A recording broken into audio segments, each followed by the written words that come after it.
ഹരി ഓം.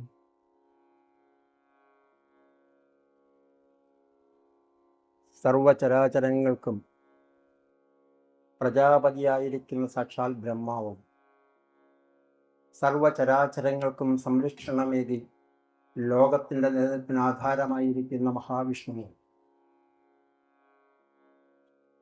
സർവചരാചരങ്ങളുടെയും അഹത്തെ നശിപ്പിച്ച് അഹംബോധത്തിലേക്ക് നടത്തുന്ന മഹാദേവനും ആയിരിക്കുന്ന പ്രിയപ്പെട്ട ധ്യാനഗുരു അവധൂജിയുടെ പദാരവിന്ദങ്ങളിൽ ദാസന്റെ ആത്മാപ്രണാമം. എൻ്റെ മുന്നിലിരിക്കുന്ന ഗുരുദാസിനെ ശ്രവിക്കുന്ന എല്ലാ സുമനസ്സുകൾക്കും ആത്മാർപ്പണം ചെയ്തുകൊണ്ട് കബീർദാസിൻ്റെ ദോഹയിലേക്ക് നമുക്ക് പോകാം.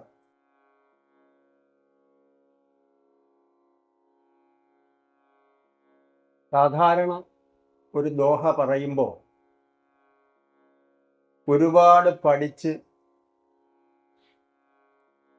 ഒരുപാട് ഗുരുവിൻ്റെ കൂടെ സമയം ചെലവഴിച്ചൊക്കെയാണ് ഇവിടെ വന്നിരുന്ന് എന്തെങ്കിലും പറയാൻ ശ്രമിക്കുന്നത്. ഈ ദോഹ ഒരു പരമസത്യത്തെ വളരെ ലളിതമായി നമ്മുടെ മുമ്പിൽ അവതരിപ്പിക്കുമ്പോൾ ആരിൽ നിന്ന് എന്തു സ്വീകരിക്കാനാണ്? അതിനെ അറിഞ്ഞറിയാൻ പരമഗുരുവിൻ്റെ അവധൂജിയുടെ അനുഗ്രഹാശിസുകൾ എല്ലാവർക്കും നൽകണം എന്ന അപേക്ഷയോടുകൂടി കബീർദാസിൻ്റെ ദോഹയിലേക്ക് കടക്കുകയാണ്. വളരെ ചെറിയ ഒരു കവിതയാണ്, വളരെ ചെറിയൊരു കവിത. രഖ്നാ നഹി ദേശ് ബിരാനാ ഹൈ, രഖ്നാ നഹി ദേശ് ബിരാനാ ഹൈ, ചൽ രേ മുസാഫിർ ഘർ अपने, यहाँ कुछ दिन का ठिकाना है, झूठे बंधन झूठी माया झूठा जग सारा, सांस सांस खेल यहाँ है, कल का नहीं सहारा, धन दौलत संग न जाएगी, कोई नहीं साथी, कहता कबीर समझ ले मानवा, यह दुनिया है माटे. ഈ ദുനിയ, ഈ ലോകം വെറും മണ്ണാണ്. ഈ ലോകം മണ്ണാണ് എന്ന് പറഞ്ഞാൽ മായാനിർമ്മിതമായ എന്തോ ഒന്നാണ് എന്നാണ് കബീർദാസ് നമ്മളോട് പറഞ്ഞ് മനസ്സിലാക്കാൻ ശ്രമിക്കുന്നത്. ഈ ലോകത്തിൽ ഉണ്ടായതെല്ലാം നശിക്കുന്നു, സത്യമല്ലേ? ഈ ലോകത്തിൽ ഉണ്ടായതൊന്നും അനശ്വരമായി നിലനിൽക്കുന്നതേയല്ല. മനുഷ്യ ശരീരമായാലും ജന്തുക്കളുടെ ശരീരമായാലും ചരാചരങ്ങളുടെ അചരങ്ങളായാലും ചരങ്ങളായാലും എല്ലാം ഉണ്ടായിട്ടുണ്ടോ? നാശം അനിവാര്യമാണ്. അതുകൊണ്ടാണ് നമ്മളോട് കബീർദാസ് പറയുന്നത് രഖ്നാ നഹി ദേശ് ബിരാനാ ഹൈ, ഇത് അനശ്വരമായ ലോകമല്ല, നശ്വരമായ ലോകമാണ്.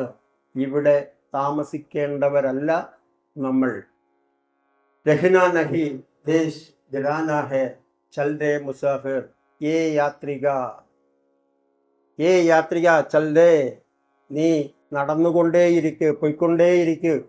എങ്ങോട്ട്? ഘർ അപ്പന, നിന്റേതായ ഒരു വീട് നിനക്കുണ്ട്. ആ വീട്ടിലേക്ക് നീ ചലിച്ചുകൊണ്ടേയിരിക്കണം. എന്തുകൊണ്ടാണ് ചലിച്ചുകൊണ്ടേയിരിക്കണം, നടന്നുകൊണ്ടേയിരിക്കണം എന്ന് കബീർദാസ് പറയുന്നതെന്ന് ചോദിച്ചാൽ, നിന്നാൽ, യാത്രയിൽ നിന്നാൽ തമോ ഗുണങ്ങളെല്ലാം അവനെ ആവേശിക്കും. നടന്നുകൊണ്ടിരിക്കുന്നവൻ മുൻപോട്ട് പോകും, അത്രയും താമസം ആ വീട്ടിലെത്താൻ നമുക്കെടുക്കും എന്ന് പറഞ്ഞാൽ പിന്നെയും ജന്മജന്മാന്തരങ്ങളുടെ കണക്ക് നമുക്ക് പറയേണ്ടിടത്ത് പറയേണ്ടി വരും. അതുകൊണ്ടാണ് കബീർദാസ് ജി നമ്മളോട് പറയുന്നു, ഹേ മനുഷ്യ, നിനക്ക് നിന്റെ വീടുണ്ട്, ആ വീട്ടിലേക്കുള്ള പദസഞ്ചലനം അനിവാര്യമാണ്, അത് നീ അനുഷ്ഠിക്കണം. ചൽദേ മുസാഫിർ ഘർ അപ്പനെ, നീ വെറും ഒരു യാത്രികനാണ്. ഒരു യാത്രികൻ, നമ്മളെല്ലാം വിദേശത്ത് പോയി ഒരു ഹോട്ടലിൽ താമസിച്ചാൽ ആ ഹോട്ടൽ നമ്മുടേതാണ് എന്ന് ധരിക്കുന്ന മൗഢ്യമാണ് മനുഷ്യനെ ഇന്ന് ഭരിച്ചുകൊണ്ടിരിക്കുന്നത്. കേവലം ഹാപ്പി ബർത്ത്ഡേ ആഘോഷിച്ചുകൊണ്ട് നമ്മൾ മുൻപോട്ട് പോകുമ്പോൾ ഓർത്തിരിക്കണം, നമ്മളിൽ ഭഗവാൻ തന്ന ആയുസ്സിൻ്റെ ബലം 365 ദിവസം കൂടി കുറഞ്ഞിരിക്കുന്നു എന്ന് നാം മനസ്സിലാക്കിയാൽ, ഇതുവരെ നാം ചെയ്തതെന്ത് എന്ന്, ഈ നിമിഷം ഞാൻ എന്താണ് ചെയ്യേണ്ടത് എന്ന് നാം സ്വയം ചോദിക്കുന്ന അവസ്ഥയിലേക്ക് മാറും.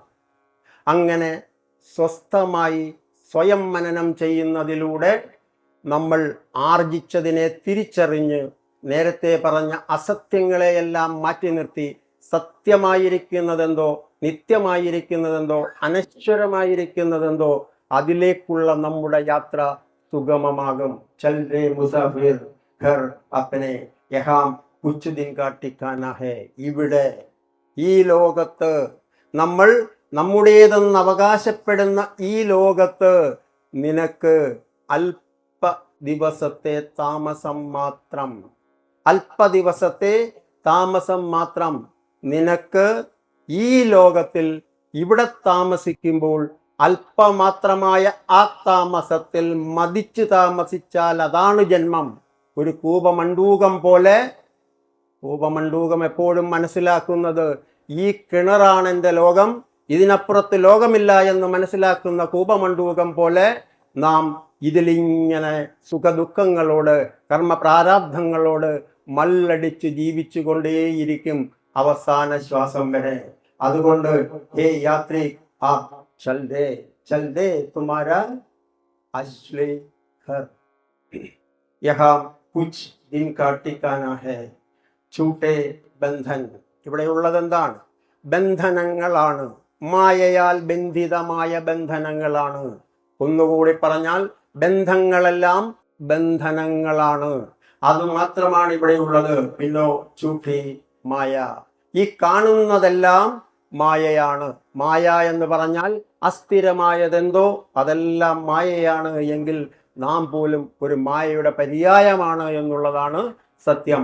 അതുകൊണ്ട് ചൂട്ടേ ബന്ധൻ, ചൂട്ടി മായ, ചൂട്ട ജഗസാര.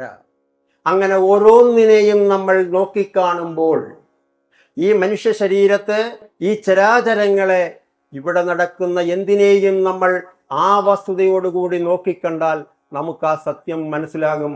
ഈ ലോകം പോലും ആ മായയുടെ അധിവാസമാണ്, യാഥാർത്ഥ്യമല്ല എന്ന് നമുക്ക് മനസ്സിലാകും. ചൂട്ടാ ജഗ് സാര, ഈ ലോകം മുഴുവൻ ആ മായയാൽ നിറഞ്ഞിരിക്കുന്നു എന്ന് നമുക്ക് മനസ്സിലാകും. ഇവിടെയുള്ളതൊന്നു മാത്രം, ഇവിടെയുള്ളതൊരു കളിയാണ്. എന്തിൻ്റെ കളി? സാസ് കാ ഖേൽ, ശ്വാസത്തിൻ്റെ കളിയാണ്. എന്ന് പറഞ്ഞാൽ ഈ നിമിഷം എടുക്കുന്ന ശ്വാസം പുറത്തേക്ക് വിട്ടു എങ്കിൽ അത് ഭഗവാന്റെ അനുഗ്രഹം മാത്രം. അതിനു പോലും നമുക്കുറപ്പില്ല എന്നുള്ളതാണ് സത്യം. ആ ശ്വാസം പോലും നിശ്വാസമായി പുറത്തേക്ക് വരാൻ സാധ്യതകളുടെ മേൽ നമ്മൾ പോകേണ്ടി വരുമ്പോഴാണ് നാളെ രാവിലെ നമ്മൾ എഴുന്നേക്കാമെന്ന ശുഭാപ്തി വിശ്വാസത്തോടു കൂടി നമ്മുടെ മൊബൈലിൽ നമ്മൾ അലാറം വയ്ക്കുന്നത് എന്നുള്ളതാണ് സത്യം. ഇവിടെ നടക്കുന്നത് നേരിയ ഒരു ശ്വാസത്തിൻ്റെ കളി മാത്രമാണ്. മറ്റൊന്നും ഈ ലോകത്ത് നടക്കുന്നില്ല. സാസ് സാസ് ഖേൽ യഹാം ഹേ കൽക്ക നഹി സഹാര. അങ്ങനെയൊരു സഹാര, അങ്ങനെയൊരു സഹാര, ശുഭാപ്തി വിശ്വാസത്തിൻ്റെ സഹാര ഇവിടെ ഇല്ല. നാളെ എന്ന ശുഭാപ്തി വിശ്വാസത്തിൻ്റെ സഹാര ഇവിടെ കണ്ടെത്താനേ പറ്റില്ല. അതുകൊണ്ടാണ് നീ നടക്കൂ നിന്റെ യഥാർത്ഥ ഗ്രഹത്തിലേക്ക്. എവിടെ നിന്നാണോ നമ്മൾ വരുന്നത് അതാണ് നമ്മുടെ ഗ്രഹം. ആ ഗ്രഹത്തിലേക്ക്, ആ വീട്ടിലേക്ക് നീ നടന്നുകൊണ്ടേയിരിക്കണം. പാതയിൽ കാണുന്ന വസ്തുക്കളിൽ, അചരങ്ങളായിരിക്കുന്നതും ചരങ്ങളായിരിക്കുന്നതുമായ വസ്തുക്കളിൽ നീ തട്ടി നിന്നാൽ തീർച്ചയായും നിനക്കങ്ങോട്ടുള്ള യാത്ര വീണ്ടും സമയമെടുക്കുന്നതായിരിക്കും. അതുകൊണ്ട് കൽക്കാ നഹി സഹാറ ധൻ ദൗലത് സംഗ് ന ജായഗി. ഓർത്തിരിക്കണം, ധനവും സമ്പത്തും ഒരിക്കലും നിന്റെ കൂടെ വരില്ല. ധനം നമ്മൾ ആർജിക്കുന്നതെന്തോ അതാണ് നമ്മുടെ ധനം. നമ്മുടെ സമ്പത്ത് സ്ഥിരമായി നമ്മളോട് കൂടുമെന്ന് നമ്മൾ വിശ്വസിക്കുന്നതെന്തോ അതാണ് നമ്മുടെ സമ്പത്ത്. കർമാകർമ്മങ്ങളുടെ പുണ്യഫലം എന്ന് നമ്മൾ വിശ്വസിക്കുന്നത് നമ്മുടെ സമ്പത്താണ്. നമ്മൾ ഉണ്ടാക്കുന്ന നോട്ടുകെട്ടുകൾ നമ്മുടെ ധനമാണ്. ഇതൊന്നും ഇവിടെ നമ്മളായി ഉണ്ടാക്കിയെടുക്കുന്ന പുണ്യപാപങ്ങളൊന്നും, ധനമൊന്നും, സമ്പത്തൊന്നും നമ്മുടെ കൂടെ വരില്ല എന്ന് നമ്മൾ തിരിച്ചറിയണം. ധൻ ദൗലത് സംഗ് ന ജായഗി കോയി നഹി സാഥി. ഇതും നമ്മൾ മനസ്സിലാക്കിയിരിക്കണം. നമ്മളുടെ കൂടെ കൂട്ടിന് ആരുമുണ്ടാകില്ല കൂട്ടിന്. എത്ര കൂട്ടുണ്ടെങ്കിലും ആ 6 അടി സ്ഥലത്ത് മാത്രം വന്ന് അവിടെ നിൽക്കും. അതിനപ്പുറത്തേക്കുള്ള യാത്ര നമ്മൾ ഏകാകിയായി തന്നെ പോകേണ്ടി വരും. അത് ഏകാകിയാണ്, അല്ലെങ്കിൽ ആ സൈലൻസിലേക്ക്, ആ ശാന്തതയിലേക്ക്, ആ ഏകത്വത്തിലേക്ക് ഉള്ള യാത്രയാണ് നമ്മളെന്ന് നേരത്തെ തിരിച്ചറിഞ്ഞാൽ ഇതിലൊന്നും നമ്മൾ കുടുങ്ങാതെയിരിക്കും. അങ്ങനെ തിരിച്ചറിയണമെങ്കിലോ നമുക്ക് ആ പാത തിരിച്ചറിഞ്ഞനുഭവിച്ച് മുൻപോട്ട് പോയ മഹാഗുരുക്കന്മാരുടെ സാന്നിധ്യവും ഉപദേശവും നിർദ്ദേശങ്ങളുമെല്ലാം ആവശ്യമായി വരും. അതുകൊണ്ട് ആരും കൂട്ടില്ലാത്ത, നമ്മൾ ആർജിച്ചതൊന്നും നമ്മുടെ കൂടില്ലാത്ത ഈ യാത്രയിൽ ഹേ മനുഷ്യ, कहता കബീർ, സമച്ച് ലേ മാനവ്, ഹേ മനുഷ്യനാണെന്ന് അഹങ്കരിക്കുന്ന നിന്നോട് എനിക്കിതാണ് പറയാനുള്ളത്. എന്താണ്? യഹ് ദുനിയാ ഹേ മാട്ടി, ഇത് വെറും മിട്ടിയാണ്, മണ്ണാണ്. ഈ ദുനിയ മണ്ണാണ് എന്ന് പറഞ്ഞാൽ തുടങ്ങിയത് എവിടെയാണോ അവിടെ തന്നെയാണ് ഇവിടെ അവസാനം. മണ്ണിൽ നിന്ന് വന്നവൻ മണ്ണായി ലയിക്കുന്ന അത്ഭുത പ്രതിഭാസമാണ് ഈ ലോകം. ഏതാണ് മണ്ണാകാത്തത്? എല്ലാം മണ്ണാകും. രൂപാന്തരങ്ങൾ പ്രാപിക്കുന്നു എന്നതിനപ്പുറം ഒന്നിനെയും നശിപ്പിക്കാനോ ഒന്നിനെയും ഇവിടെ ഉണ്ടാക്കുവാനോ നമുക്ക് കഴിഞ്ഞിട്ടില്ല. അങ്ങനെ നമ്മൾ വിശ്വസിക്കുന്നു എങ്കിൽ നമ്മളാണ് ഏറ്റവും വലിയ പരമമായ വിഡ്ഢികൾ എന്ന് നമ്മൾ മനസ്സിലാക്കുക. അതുകൊണ്ട് ഹേ മനുഷ്യ, ഇത് വെറും മണ്ണിൻ്റെ ലോകമാണ്, വെറും ഇല്ലാത്തതിൻ്റെ ലോകമാണ് എന്ന് മനസ്സിലാക്കി നീ ആ സത്യത്തെ തിരിച്ചറിഞ്ഞുകൊണ്ട് ആ സത്യത്തിൻ്റെ വീടായ നമ്മൾ എവിടെ നിന്ന് വന്നോ അത് എവിടെയാണ് എന്ന് നമ്മൾ മനസ്സിലാക്കി അതറിയാവുന്നവരുടെ സഹായം തേടി ആ പുണ്യമായ വീട്ടിലേക്ക്, ആ പുണ്യമായ ഗൃഹത്തിലേക്ക് നീ കടന്നു പോകൂ മനുഷ്യ എന്നാണ് ഇതെല്ലാം മനസ്സിലാക്കി കടന്നുപോയ കബീർദാസ് ജി നമ്മളോട് പറയുന്നത്.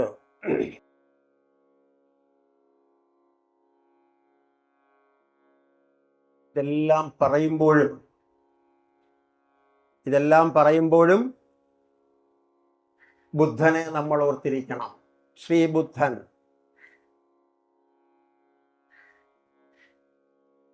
ബുദ്ധൻ ചെയ്തത്, ഉണ്ടായിരുന്നത് തനിക്കാണ് ഇതെല്ലാം, അല്ലെങ്കിൽ തൻ്റേതാണ് ഇതെല്ലാം എന്ന് വിശ്വസിച്ചിരുന്ന ശ്രീബുദ്ധൻ ഒരു രാത്രിയിൽ ഇതെല്ലാം ഉപേക്ഷിച്ച് ഇറങ്ങിത്തിരിച്ചു. എവിടേക്ക് ഇറങ്ങിത്തിരിച്ചു? ജീവിതത്തിൻ്റെ ദുഃഖം, ജീവിതത്തിൻ്റെ സുഖം, ഇതിൻ്റെ എല്ലാം രൂഢമൂലമായ കാരണം എന്താണ് എന്ന് അന്വേഷിക്കേണ്ടി വന്നു ബുദ്ധന്. എന്തുകൊണ്ട്? അതിലുള്ള നശ്വരതയാണ് സത്യം എന്ന് ബുദ്ധൻ മനസ്സിലാക്കി. തൻ്റെ ഭാര്യയായാലും തൻ്റെ കൊട്ടാരമായാലും തൻ്റെ പ്രജകളായാലും തൻ്റെ സൈനികരായാലും എല്ലാം ആ മിഥ്യയുടെ, ആ മായയുടെ ഭാഗമാണ് എന്ന് ബുദ്ധൻ മനസ്സിലാക്കിയപ്പോൾ ഇവിടുത്തെ ദുഃഖത്തിനും ഇവിടുത്തെ സുഖത്തിനും കാരണമെന്താണ് എന്ന് അന്വേഷണത്വര ബുദ്ധനിൽ ആവേശിച്ചപ്പോൾ ഒരർദ്ധരാത്രിയിൽ ബുദ്ധൻ അതെല്ലാം ഉപേക്ഷിച്ച് ഇതിൻ്റെ കാരണം തേടി ഇറങ്ങിത്തിരിച്ചു. ഇതുതന്നെയാണ് ഒരു സാധകനും ചെയ്തുകൊണ്ടിരിക്കുന്നത്. പരമമായ തൻ്റെ ഗുരുവിൻ്റെ മുമ്പിൽ തൻ്റെ ദുഃഖങ്ങൾക്ക്, തൻ്റെ സുഖങ്ങൾക്ക് കാരണമെന്താണ്? അനിത്യങ്ങളായ ഈ സുഖദുഃഖങ്ങൾ, കർമ്മപ്രാരാബ്ധങ്ങൾ, ഇതെല്ലാം കളഞ്ഞു പോകാൻ, അല്ലെങ്കിൽ സത്യമായി എന്താണുള്ളത് അതിനെ തേടാനാണ് നമ്മൾ ഓരോ ഗുരുവിൻ്റെയും പാദങ്ങളിലേക്ക് ശരണം പ്രാപിക്കുന്നത്. ആ നിത്യസത്യത്തിലേക്ക് ബുദ്ധനും ശരണം പ്രാപിച്ചു. ഒരർദ്ധരാത്രിയിൽ അദ്ദേഹം കൊട്ടാരം വിട്ട് അവിടെ നിന്നും ഇറങ്ങിത്തിരിച്ചു. പ്രാരാബ്ധങ്ങളുടെ, കഷ്ടപ്പാടുകളുടെ ലോകത്തിലേക്ക് ഇറങ്ങിത്തിരിച്ച ബുദ്ധൻ ഒരു കാര്യം മനസ്സിലായി. താൻ എന്താണോ തിയറിറ്റിക്കലായി മനസ്സിലാക്കിയത്, സൈദ്ധാന്തികമായി മനസ്സിലാക്കിയത്, അതെല്ലാം പ്രായോഗികമായി സത്യമാണ്. ഈ ലോകത്തിൽ 16 വർഷമെടുത്തു ബുദ്ധന്റെ സാധനാ ജീവിതത്തിന്. കണ്ടതിനെയെല്ലാം ഉള്ളിൽ ചോദ്യം ചെയ്ത് എന്തുകൊണ്ട് എന്തുകൊണ്ട് എന്ന് ചോദിച്ചുകൊണ്ട് 16 സംവത്സരങ്ങളെടുത്ത് ബുദ്ധൻ ഒരു ദിവസം തിരിച്ചു കൊട്ടാരത്തിലെത്തി. കൊട്ടാരത്തിലെത്തിയ ബുദ്ധനോട് ഭാര്യ ചോദിച്ച ചോദ്യം, ഇതെല്ലാം നശ്വരങ്ങളാണ് എന്നറിയാമായിരുന്നെങ്കിൽ, അല്ലെങ്കിൽ നിങ്ങൾ എന്തിനെയാണോ തേടിയത്, നിങ്ങൾ എന്തിനെയാണോ ഉപേക്ഷിച്ചത്, ഇതെല്ലാം നശ്വരങ്ങളാണ് എന്ന് നിങ്ങൾക്കറിയാമായിരുന്നുവെങ്കിൽ നിങ്ങൾ എന്തിനിത് ഉപേക്ഷിച്ചു? ഇതെല്ലാം നശ്വരമാണ് എന്ന് മനസ്സിലാക്കി ജീവിച്ചാൽ പോരായിരുന്നോ എന്നാണ് ബുദ്ധന്റെ ഭാര്യ ചോദിച്ചത്. ഒരേ ഒരു ആൻസറേ ബുദ്ധൻ ഉണ്ടായിരുന്നുള്ളൂ, അത് എനിക്ക് അറിയില്ലായിരുന്നു. നീ എന്താണോ എന്നോട് ചോദിച്ചത് അതെനിക്കറിയില്ലായിരുന്നു. ഇവിടെ ബുദ്ധന്റെ പത്നി ചോദിച്ചതും ബുദ്ധൻ പറഞ്ഞ ആൻസറും തമ്മിൽ ചെറിയ വ്യത്യാസമുണ്ട്. ബുദ്ധന്റെ പത്നി ചോദിച്ചതിൻ്റെ അർത്ഥം ഭാര്യയും കുട്ടികളുമൊക്കെ കൂടെയുണ്ട് എന്ന് ബോധ്യമുണ്ടെങ്കിൽ നീ എന്തിനാണ് ഇതൊക്കെ ഉപേക്ഷിച്ചു പോയത് എന്ന് ചോദിച്ചപ്പോൾ ബുദ്ധൻ പറഞ്ഞ മറുപടി, അതെനിക്കറിയില്ലായിരുന്നു, അതിൻ്റെ അന്തസത്ത എന്താണെന്ന് എനിക്ക് മനസ്സിലാക്കാൻ കഴിഞ്ഞില്ല. ഈ രൂപങ്ങളെല്ലാം, ഈ നാമങ്ങളെല്ലാം മിഥ്യയാണ് എന്ന് പ്രായോഗികമായി പഠിക്കുവാൻ എനിക്ക് കഴിയാത്തത് കൊണ്ടാണ് ഞാൻ ഇത് ഉപേക്ഷിച്ചു പോയത് എന്ന് പറഞ്ഞാൽ അതിൻ്റെ അർത്ഥം നമുക്കോരോരുത്തർക്കും ഇത് മിഥ്യയാണ് എന്ന് അനുഭവിച്ചറിയാൻ കഴിഞ്ഞാൽ ഈ ലോകത്തിൽ ഇവിടെ തന്നെ നമുക്ക് താമസിക്കാൻ പറ്റും. പക്ഷേ അപ്പോൾ നമ്മൾ താമസിക്കുന്നത് ആ യാഥാർത്ഥ്യത്തിൻ്റെ വീട്ടിലായിരിക്കും, ആ ലോകത്തായിരിക്കും നമ്മൾ താമസിക്കുക. ഈ ലോകം ഇവിടെ ഇങ്ങനെ നിലനിൽക്കുമ്പോഴും കഥാപാത്രങ്ങൾ അരങ്ങൊഴിയുമ്പോഴും അരങ്ങ് മാത്രം നിലനിൽക്കുന്നു എന്ന വലിയ ജ്ഞാനം നമ്മൾ ആർജിച്ചുകൊണ്ട് ഇവിടെ നമുക്ക് നിൽക്കാൻ കഴിയും. ആകെ നമുക്ക് ഈ ജീവിതത്തിൽ എന്താണ് സമ്പാദ്യം? വല്ലപ്പോഴുമെങ്കിലും നമ്മൾ ഗുരുവിനോട് ചോദിച്ചിട്ടുണ്ടെങ്കിൽ, നമ്മൾ സ്വയം നമ്മുടെ ഉള്ളിലുള്ള സത്യത്തോട് ചോദിച്ചിട്ടുണ്ടെങ്കിൽ ആൻസർ യാതൊരു വ്യത്യാസവുമില്ലാതെ നിമിഷാർത്ഥം കൊണ്ട് നമ്മളിലേക്ക് എത്തും. നമുക്കിവിടെ ഉണ്ടായിരുന്നത് അഭിമാനം, നമുക്കിവിടെ ഉണ്ടായിരുന്നത് അഭിമാനത്തിൽ ഊന്നിയ അപമാനം, നമുക്ക് ഇത് രണ്ടിനും അപ്പുറത്ത് ഇവിടെ ഉണ്ടായിരുന്നത് ദുരഭിമാനം. ഇത് മൂന്നുമല്ലാതെ ഒന്നും നമുക്കിവിടെ ഉണ്ടായിരുന്നില്ല. ഞാൻ ചെയ്യുന്നു എന്ന് തോന്നിയാൽ അത് അഭിമാനം, ഞാനാണിതെല്ലാം ചെയ്യുന്നത് എന്ന് എപ്പോഴെങ്കിലും നമുക്ക് തോന്നിയിട്ടുണ്ടെങ്കിൽ അത് നമ്മുടെ അഭിമാനം. അങ്ങനെ എപ്പോഴെങ്കിലും നമ്മൾ അഭിമാനിച്ചിട്ടുണ്ടെങ്കിൽ ഒരു സംശയവും വേണ്ട, പുറകേ ഉണ്ട് അപമാനവും. അപമാനിക്കപ്പെടും. ഞാൻ എന്തിനെ മനസ്സിലാക്കിയോ ആ ഞാനിനെ അപമാനിക്കപ്പെടും. അങ്ങനെ അപമാനിക്കപ്പെട്ടാൽ എന്തുകൊണ്ട് അപമാനിക്കപ്പെട്ടു എന്ന് ചിന്തിച്ചാൽ അവൻ അന്വേഷകനായി മാറും. അത് പാടില്ല എന്ന് നമ്മൾ ധരിച്ചിട്ടുണ്ടെങ്കിൽ അന്ധനായി നമ്മൾ പരിണമിക്കും. അങ്ങനെ അന്ധനായി നമ്മൾ പരിണമിച്ചാൽ അടുത്തതാണ് ദുരഭിമാനം. അഭിമാനത്തിൽ നിന്നും അപമാനമുണ്ടായി. ആ അപമാനം എനിക്കുള്ളതല്ല, ഞാൻ അതിന് അർഹനല്ല, അല്ലെങ്കിൽ ഞാൻ അതിനും അപ്പുറത്താണെന്ന് വിശ്വസിച്ചാൽ ഒരു സംശയവും വേണ്ട, നമ്മൾ ഏറ്റവും വലിയ ദുരഭിമാനിയായി മാറും, തമോ ഗുണിയായി മാറും. അന്ധകാരത്തിൻ്റെ വലിയ പുഷ്പമായി നമ്മൾ അതപ്പതിച്ചാൽ ഗുരു അകന്നു നിൽക്കുന്നതായി നമുക്ക് തോന്നും. നമ്മളിലെ അന്വേഷകൻ, നമ്മളിലെ നിരീക്ഷകൻ മരണപ്പെട്ടു എന്നാണ് അതിൻ്റെ അർത്ഥം. അങ്ങനെ മരണപ്പെട്ട നിരീക്ഷകനെ, അന്വേഷകനെ ഉണർത്തണമെങ്കിൽ ഒരേ ഒരു വഴിയേ ഉള്ളൂ. അതാണ് ഗുരുപ്രസാദം, അതാണ് ഗുരുവിൻ്റെ അനുഗ്രഹം. അതിന് നമുക്ക് ജന്മജന്മാന്തര കർമ്മ പുണ്യങ്ങൾ ഉണ്ടാവണം. എങ്ങനെയാണോ കംസന് ഭഗവാന്റെ വിരാട് രൂപം കാണാനിടയായത്, എങ്ങനെയാണോ രാവണന് ഭഗവാന്റെ വിരാട് രൂപം കാണിക്കാൻ കഴിഞ്ഞത്, ശ്രീരാമ ദർശനം സാധ്യമായത്, ആ വൈരാഗ്യ ബുദ്ധിയെങ്കിലും നമുക്കുണ്ടായാൽ തീർച്ചയായും നമുക്ക് ആ സത്യത്തെ തിരിച്ചറിയാൻ കഴിയും. ഇല്ലെങ്കിൽ നമ്മൾ തമോ ഗുണിയായി, നമ്മൾ ഇവിടെ ഉണ്ടാക്കിയ അഭിമാനത്തിനും അപമാനത്തിനും ദുരഭിമാനത്തിനും ഇരയായി നമ്മൾ ഒരു ദിവസം 6 അടി മണ്ണിലേക്ക് മടങ്ങും. ഒരു സംശയവും അക്കാര്യത്തിൽ വേണ്ട. ആരും നമ്മുടെ കൂടെ വരാൻ ഉണ്ടാകില്ല, നമ്മൾ മാത്രമേ ഉണ്ടാകൂ. നമ്മളെ ചുമക്കുന്ന ഏണി പോലും 6 അടി മണ്ണ് വരെ മാത്രം ഭസ്മാന്ത്യം എന്നത് എല്ലാ വിധത്തിലും സത്യമായി പരിണമിക്കും. ഇതിനെന്താണ് പരിഹാരമെന്ന് ചോദിച്ചാൽ, ഗുരുനിർദ്ദേശം പോലെ നമ്മൾ മൈൻഡ്ഫുള്ളായിരിക്കണം. ഈ നിമിഷത്തിൽ ഇവിടെ ജീവിക്കണം. ഈ നിമിഷത്തിൽ ഇവിടെ എങ്ങനെ ജീവിക്കും? ഗുരുദാസ് ഇവിടെ വന്നിരുന്ന് അറിയാത്ത കാര്യങ്ങളൊക്കെ നിങ്ങളോട് പറയുന്നതാണ് ഈ മൊമെൻ്റ് എന്ന് നമ്മൾ ധരിച്ചാൽ തെറ്റ്. ഈ മൊമെൻ്റിൽ ജീവിക്കുന്നത് അങ്ങനെയല്ല.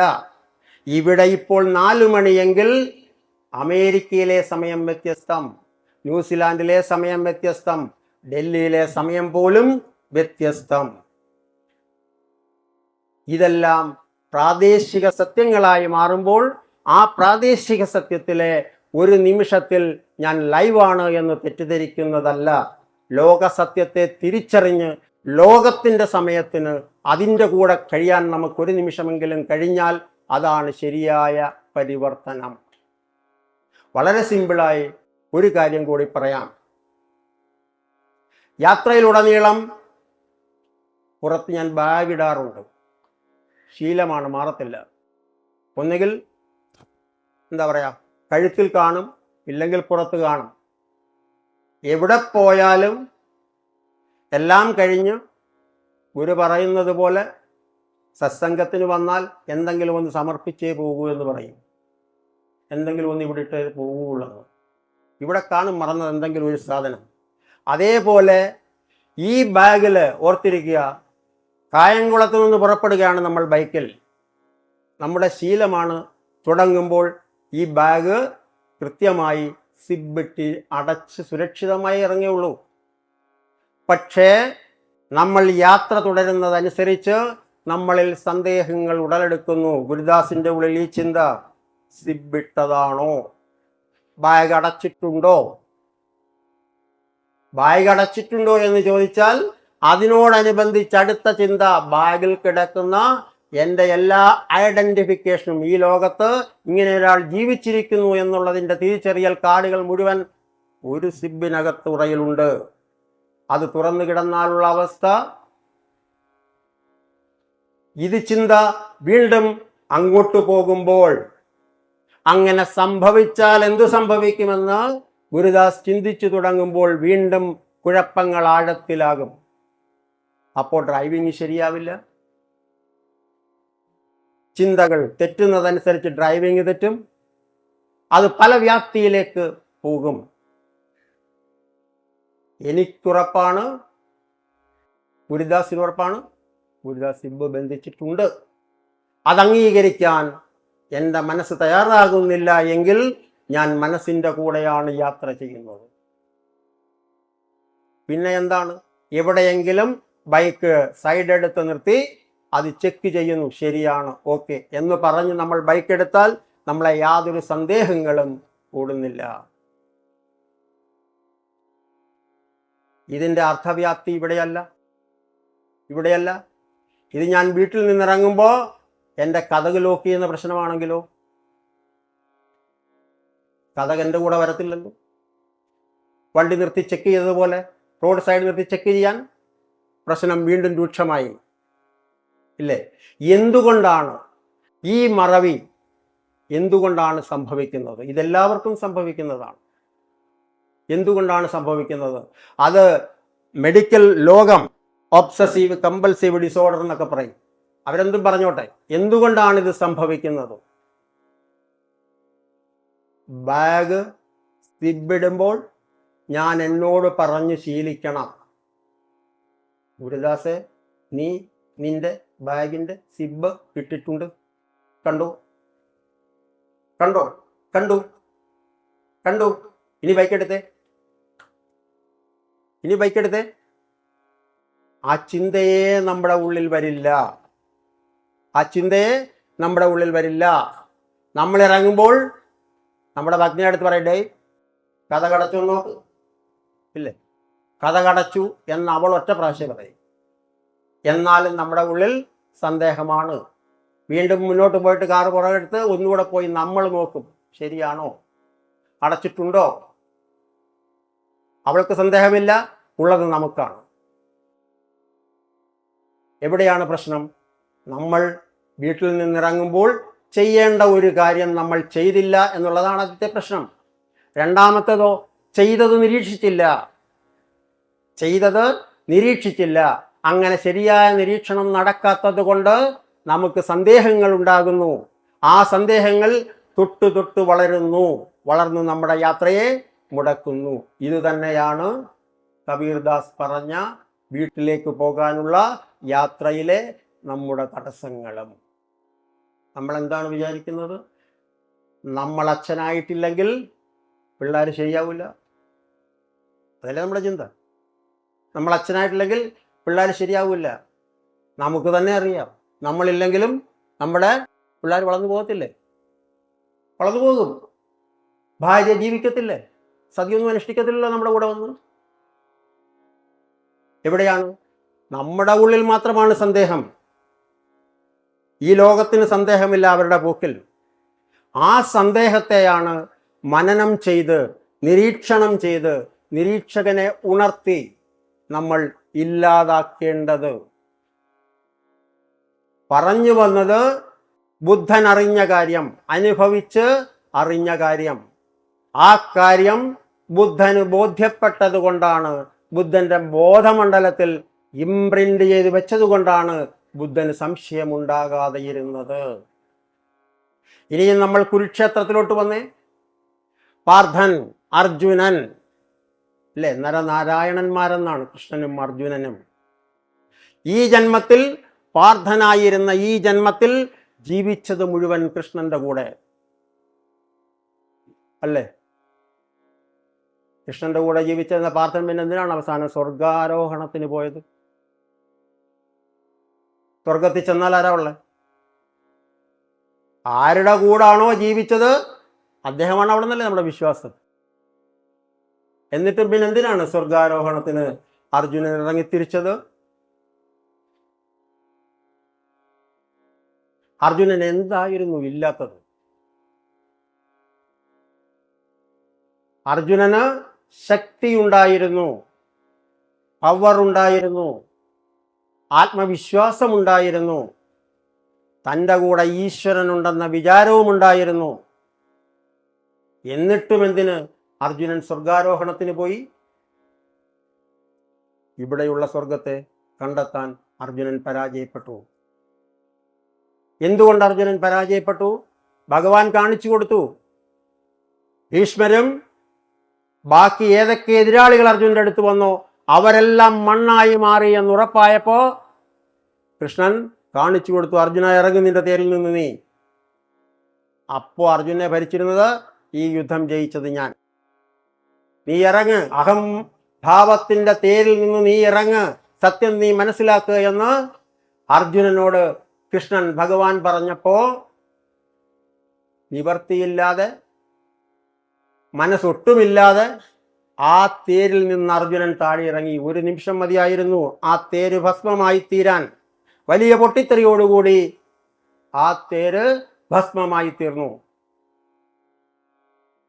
ഞെട്ടിപ്പോയി അർജുനൻ. താൻ ഉണ്ടാക്കി വെച്ചതെല്ലാം ഒരു നിമിഷം കൊണ്ട് ഭസ്മമായി പോകുന്ന ഭീകരത നേരിൽ ദർശിച്ചു അർജുനൻ. പകച്ചു നിന്ന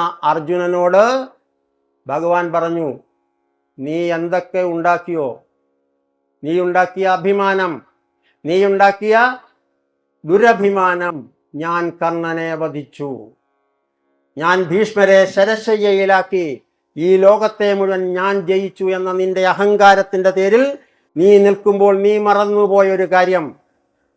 ഇപ്പൊ കബീർദാസ് പറഞ്ഞതുപോലെ നീ നിന്ന വീട് നിന്റേതല്ല, അത് വെറും ക്ഷണഭങ്കുരമാണ് എന്ന് നീ മനസ്സിലാക്കാൻ മടിച്ചു. ഇത് കാട്ടിക്കൊടുത്തു പ്രായോഗികമായി.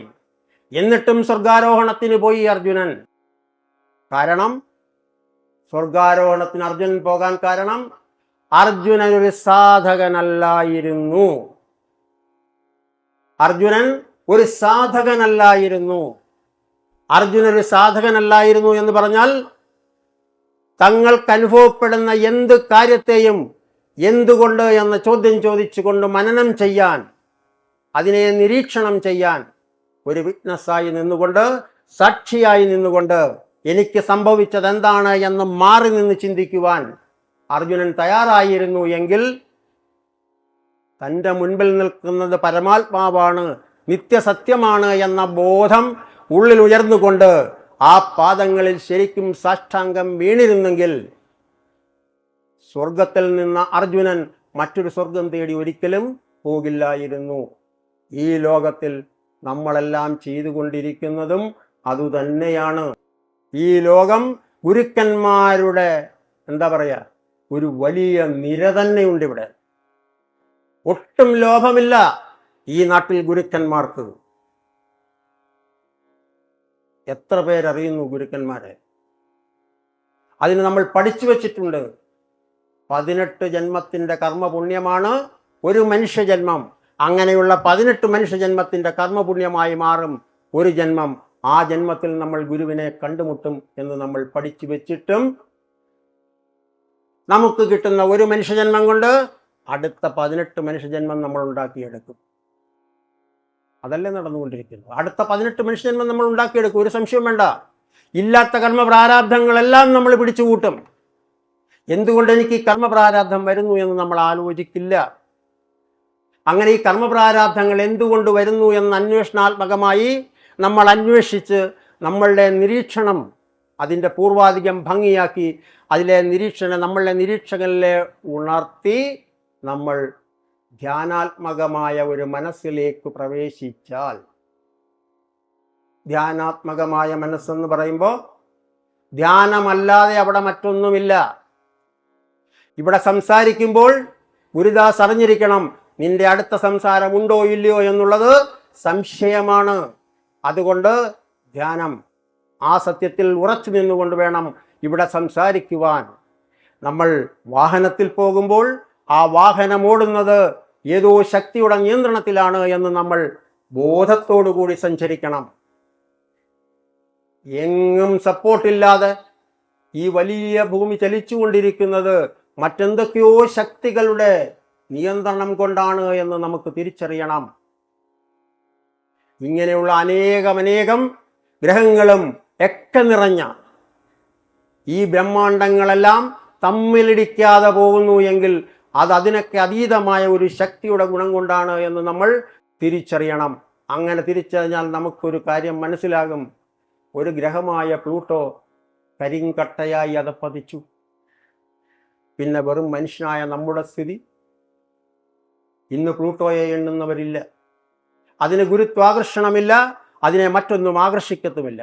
അങ്ങനെ വെറും കരിക്കട്ടയായി ഈ വലിയ ജന്മത്തിൽ, ഈ പുണ്യജന്മത്തിൽ നമ്മൾ അതപ്പതിക്കാതെ നമ്മൾ നമ്മുടേതായ രീതിയിൽ നമ്മൾക്കുണ്ടാകുന്ന എല്ലാ സുഖദുഃഖങ്ങളെയും നമ്മൾ അതേ തോതിൽ ഒരു സാക്ഷിഭാവത്തോട്, ഞാനിതിലില്ല എന്ന മനോഭാവത്തോടു കൂടി ഒരു കണ്ണാടിയിൽ എങ്ങനെയാണോ നമ്മുടെ കർമ്മങ്ങളെ നമ്മൾ കാണുന്നത്, ഒരു സിനിമയിൽ എങ്ങനെയാണോ നമ്മൾ കാണുന്നത്. മോഹൻലാലിൻ്റെ സിനിമ കിരീടം കണ്ട് നമ്മൾ ഒരുപാട് കരഞ്ഞു, ഇല്ലേ? ഒരുപാട് കരഞ്ഞു. അതേപോലെ പല സിനിമകളും കണ്ട് നമ്മുടെ കണ്ണിൽ നിന്ന് കണ്ണുനീര് വരും. കണ്ണുനീര് വരാത്ത ഒരാളേ ഉള്ളൂ, മോഹൻലാലാണ് അഭിനയിച്ചെങ്കിൽ മോഹൻലാലിന് കണ്ണുനീര് വരത്തില്ല. എന്തുകൊണ്ടാണ്? ഞാൻ നടിക്കുകയാണ് എന്ന ഉത്തമ ബോധ്യം മോഹൻലാലിനുണ്ട് എന്നുള്ളതാണ് അതിൻ്റെ സത്യം. നമ്മൾ ഓരോരുത്തരും നടിക്കുകയാണ്. ആ ഓർമ്മ നമ്മളിൽ ഇല്ലെങ്കിലോ നമ്മൾ കരയും, നമ്മൾ ചിരിക്കും. ഇല്ലെങ്കിലോ സംവിധായകനായിരിക്കുന്ന ഭഗവാൻ നമ്മളോട് പറയുന്നതനുസരിച്ച് നമ്മൾ നല്ല സുന്ദരമായി അഭിനയിക്കും. ഈ ലോകത്തിൽ യാതൊരു വിധമായ ബന്ധനങ്ങളുമില്ലാതെ, ബന്ധനങ്ങളില്ലാത്ത ബന്ധങ്ങൾ നമ്മൾ ഇവിടെ ഉണ്ടാക്കും. രണ്ട് സാധകർ തമ്മിൽ എന്ത് ബന്ധമാണ്? രണ്ട് സാധകർ തമ്മിൽ എപ്പോഴെങ്കിലും പറഞ്ഞു കേട്ടിട്ടുണ്ടോ എൻ്റെ അപ്പൻ്റെ മകനാണ്, എൻ്റെ അച്ഛൻ്റെ അനിയനാണ്, ഒരാളെ പരിചയപ്പെടുത്തുന്ന എവിടെയെങ്കിലും കേട്ടിട്ടുണ്ടോ? അങ്ങനെ ഒരു കേൾവിയേ നമുക്ക് വരില്ല. കാരണം ആ ബന്ധമെല്ലാം ഒരേ പോയിന്റിലേക്കുള്ളതാണ്. ആ പോയിന്റിലേക്കുള്ള നമ്മുടെ ശ്രദ്ധയാണ് ശരിയായ അശ്രദ്ധ, മറവി ഇല്ലാതാക്കാനുള്ള ഏക ഹേതു. ആ ശ്രദ്ധ നമ്മൾ ശ്രദ്ധിക്കേണ്ടത് ഗുരുവിലേക്കല്ല, ഗുരുവിലെ ശ്രദ്ധയിലേക്കാണ് എന്ന് നമ്മൾ പറയും. ഗുരു എന്താണോ ശ്രദ്ധിക്കുന്നത് അതിലേക്ക് നമ്മൾ ശ്രദ്ധിച്ചാൽ, ആ ശ്രദ്ധയോടുകൂടി ശ്രദ്ധിച്ച് നമ്മൾ ജീവിച്ചാൽ നമ്മൾ ശ്രദ്ധാലുവായി മാറാൻ കഴിയും. അങ്ങനെ ശ്രദ്ധാലുവായി മാറുന്ന ഒരാൾക്കും മറവി ഉണ്ടാകില്ല. നേരത്തെ പറഞ്ഞ OCD ഉണ്ടാവില്ല. അതൊരു രോഗമല്ല, മറിച്ച് നമ്മളിൽ മനസ്സുണ്ടാക്കുന്ന വ്യതിചലനം മാത്രമാണ്. നമ്മളെപ്പോഴും എന്തു ചെയ്താലും ഇത് പറഞ്ഞ് നമ്മൾ ചെയ്യണം. ഇത് ചെയ്യാൻ എനിക്ക് അവസരമൊരുക്കിയ ആ ശക്തിയോട് ഞാൻ ശിരസ് നമിക്കുന്നു. ഇത് പറഞ്ഞ് നമ്മൾ ചെയ്താൽ നമുക്ക് യാതൊരു രോഗങ്ങളും ഇവിടെ ബാധിക്കില്ല. അതില്ല എങ്കിൽ നമ്മൾ എത്ര ആരാധനാലയങ്ങളിൽ പോയി എത്ര വഴിപാട് കഴിച്ചാലും നമ്മുടെ ഈ മറവി രോഗത്തിന് യാതൊരു പ്രതിവിധിയും ഇല്ല എന്ന് നമ്മൾ തിരിച്ചറിയണം. സ്വയം നിരീക്ഷിക്കുക, നമ്മളിലെ നിരീക്ഷകനെ ഉണർത്തുക. ആ നിരീക്ഷകന്റെ നിർദ്ദേശമനുസരിച്ച് സാക്ഷാൽ ഗുരുവിൻ്റെ പാതാരവിന്ദങ്ങളിൽ സമർപ്പണം ചെയ്യുക. ആ സമർപ്പണത്തിലൂടെ ശരിക്കും കബീർദാസ് ജി വിഭാവനം ചെയ്ത, അദ്ദേഹം കണ്ടറിഞ്ഞ ആ സത്യത്തിൻ്റെ ഒരേ ഒരു വീട്ടിലേക്ക് നമുക്കെല്ലാവർക്കും ഒരുമിച്ച് കടക്കാൻ കഴിയും. അതിന് മറ്റ് യാതൊരു ഉപാധിയുമില്ല. നമ്മളെപ്പോഴും പറയുന്നത് പോലെ സഹസ്രനാമം എത്ര ആവർത്തി വേണമെങ്കിലും വായിക്കാം. ബസ്സിൽ പോകുമ്പോൾ എത്ര നാണയത്തുട്ടുകൾ വേണമെങ്കിലും വഞ്ചിയിലേക്ക് വലിച്ചെറിയാം. എത്ര ശബരിമല ശ്രീകോവിൽ വേണമെങ്കിലും നമുക്ക് സ്വർണം പൂശിക്കൊടുക്കാം. ഇതെല്ലാം ഇവിടെ നടക്കും. നടക്കേണ്ടത് ശബരിമലയിൽ എഴുതി വച്ചിരിക്കുന്നത് വലിയ അക്ഷരത്തിൽ, കണ്ണാടി എത്ര കണ്ണിന് രോഗമുണ്ടെങ്കിലും മധുസൂദനൻ നായർ പറയുന്നത് പോലെ ആ കണ്ണടയൊന്ന് മാറ്റണം. മാറ്റിയിട്ട് നോക്കണം, അവിടെ എഴുതി വച്ചിട്ടുണ്ട് തത്വമസി. നീ തന്നെയാണ്, നീ അന്വേഷിച്ചിറങ്ങിയതാരെയാണോ നീ തന്നെയാണ് എന്ന ആ സത്യം മുൻപിൽ നിൽക്കുമ്പോഴും അത് മറ്റൊന്നാണ് എന്ന് പറഞ്ഞ് കിലോമീറ്ററുകൾ നടന്ന് കാല് നശിപ്പിക്കുന്നതിലല്ല, ശരിക്കും ആ സത്യത്തെ പരമാചാര്യന്മാർ പറഞ്ഞതുപോലെ നമ്മുടെ വീട്ടിലേക്ക് ആ സത്യത്തെ ആവാഹിച്ചു വരുത്തണം. നമ്മുടെ വീട്ടിൽ ഒരു മുറിയുണ്ടെങ്കിൽ ആ മുറിയിൽ സാക്ഷാൽ ഹിമാലയം വരണം, സാക്ഷാൽ ശിവം ഉണരണം. അങ്ങനെ ഉണ്ടെങ്കിൽ നമ്മൾ മറ്റെങ്ങും അലയേണ്ട കാര്യം ഇല്ല. ഇനി ജന്മങ്ങളുടെ മോക്ഷം നമ്മൾ തേടേണ്ടതുമില്ല. ഈ ജന്മത്തിൽ നേരത്തെ പറഞ്ഞതുപോലെ 18 ജന്മങ്ങളുടെ പുണ്യമായി ലഭിച്ച ഈ മനുഷ്യജന്മത്തിൽ, അങ്ങനെയുള്ള മനുഷ്യജന്മങ്ങളുടെ 18 ജന്മങ്ങളുടെ ജന്മപുണ്യമായി ലഭിക്കുന്ന അവധൂജിയെ പോലെയുള്ള ഗുരുക്കന്മാരുടെ പാതാരവിന്ദങ്ങൾ നിത്യസമർപ്പണം ചെയ്യുന്നതിലൂടെ ഈ ലോകത്ത് ഇപ്പോൾ ഈ നിമിഷത്തിൽ നമുക്ക് ആ പരമോന്നതമായ ഹിമാലയം ഇവിടെ വരുത്താൻ കഴിയും. ആ ഗുരുവിനെ നമുക്ക് ദർശിക്കാൻ കഴിയും. ആ ദർശനത്തിലൂടെ ഇനി സ്വർഗാരോഹണത്തിനായി പോകുന്ന പാർത്ഥനായി നമ്മൾ മാറേണ്ടതില്ല. നമ്മൾ ജീവിക്കുന്നത്, നമ്മൾ അടിപ്പെട്ടിരിക്കുന്നത് ആ സ്വർഗത്തിലാണെന്ന നിത്യസത്യം നമുക്ക് ബോധ്യമാകും. അങ്ങനെ ഓരോരുത്തർക്കും ഈ സത്യം ബോധ്യമായിക്കൊണ്ട് അനാചാരങ്ങളെ ഉപേക്ഷിച്ച് ആചാരങ്ങളെ മുറുകെ പിടിച്ച് അതിലൂടെ തന്നെ മുൻപോട്ട് പോയി ആ സത്യത്തെ ഗുരുവചനങ്ങളിലൂടെ തിരിച്ചറിഞ്ഞ് നമ്മൾക്ക് ഓരോരുത്തർക്കും നമ്മൾ അന്വേഷിക്കുന്ന ആ വീട്ടിലേക്ക് അഹന്തയുടെ മേൽക്കോയ്മയില്ലാതെ സമർപ്പണം മാത്രം ധനമാക്കിക്കൊണ്ട് നമുക്ക് ആ ലോകത്തേക്ക് പോകാൻ ഒരു ശ്രമം നടത്താം. തീർച്ചയായും സദ്ഗുരുവിൻ്റെ ധ്യാനഗുരുവിൻ്റെ അനുഗ്രഹം അതിനകത്തിൽ ഉണ്ടാകും. അതുകൊണ്ട് ഒരേ ഒരു വാക്ക് മാത്രം, സമർപ്പണം. തൻ്റേതായി ഒന്നുമില്ല, ഉള്ളതെല്ലാം ഭഗവാന്റെ കാരുണ്യം കൊണ്ട് നമുക്ക് കിട്ടുന്നു. നമ്മൾ ഉപാധി മാത്രം. ആ ഉപാധി അഹങ്കരിച്ചാലുള്ള അവസ്ഥ അറിയാലോ. ആ ഉപാധിയാണ് നമ്മൾ ഗുരു പറയുന്നത് പോലെ ഒരു ചാലകമായി മാറണം.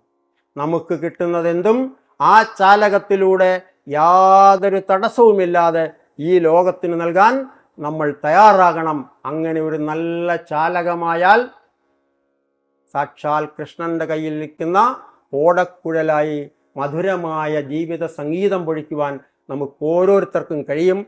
അങ്ങനെ നമുക്ക് ഓരോരുത്തർക്കും ആ മധുരമായ സംഗീതം ആലപിക്കാനും ആസ്വദിക്കുവാനും നമ്മുടെ എല്ലാം പരമഗുരുവായ അവധൂജി അനുഗ്രഹിക്കട്ടെ എന്ന് മാത്രം പ്രാർത്ഥിച്ചുകൊണ്ട് നിർത്തുന്നു. ഹരി ഓം, ഹരി ഓം, ഹരി ഓം.